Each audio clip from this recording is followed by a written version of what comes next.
Madam Speaker, America has changed, and today is more pro-life than ever.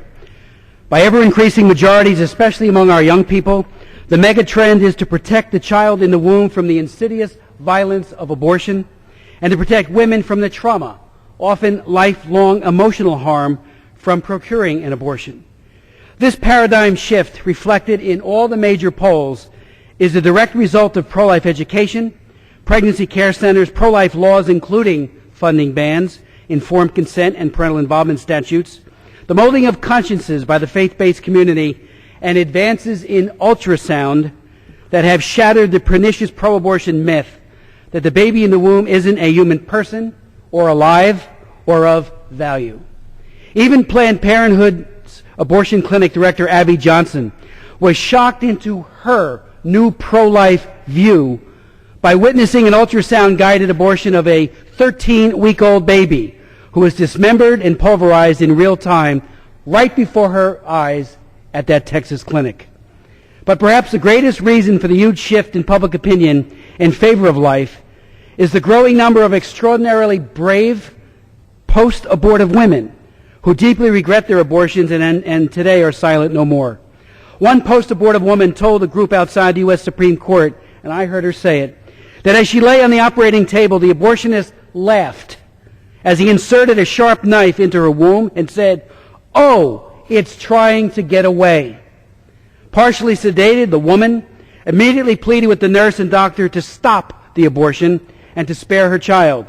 They told her to shut up. Today she is deeply wounded by that cruel assault, that lethal assault on her baby.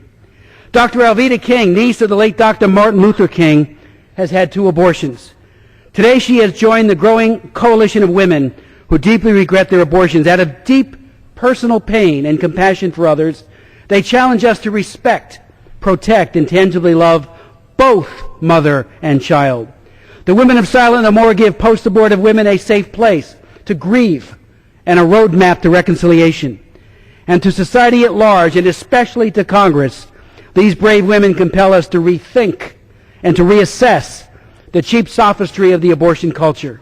Reflecting on her famous uncle's speech, the I Have a Dream speech, Dr. Alveda King asks us, how can the dream survive if we murder the children?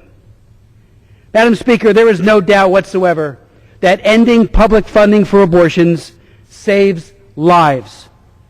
Even the pro-abortion Guttmacher Institute in June of 2009 in a report said approximately 1/4 of women who would have had Medicaid-funded abortions if the Hyde Amendment didn't exist, instead give birth when this funding is unavailable. I vividly remember the late Congressman Henry Hyde being moved to tears when he learned that the Hyde Amendment had likely saved the lives of more than 1 million children who today are perhaps in school and getting ready for summer vacation, perhaps playing sports, or if they're in their 20s or 30s, building their own families.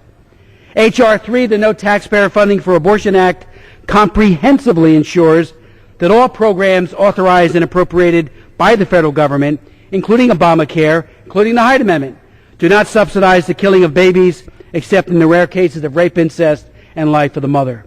H.R. 3 ends the current IRS policy allowing tax-favored treatment for abortions under itemized deductions, HSAs, MSAs, and FSAs.